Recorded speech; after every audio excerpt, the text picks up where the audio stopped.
Well, I was out on my boat today, and it's a little raining outside.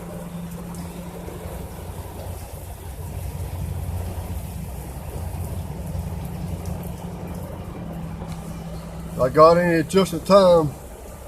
I seen it coming, so I had about a mile drive to go, so I barely made it. But I got, ooh, it's all blurry, hang on a minute. Anyway, I seen it coming, so I said I better get the hell out of there, so I did. It's bad right now. You know, there's a bass tournament going on. We're about to go on. That's why all these bass boats are here.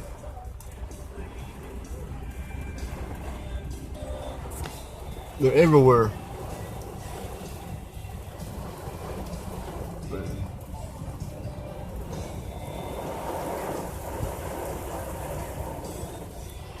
So I go back out on the lakes when this rain stops.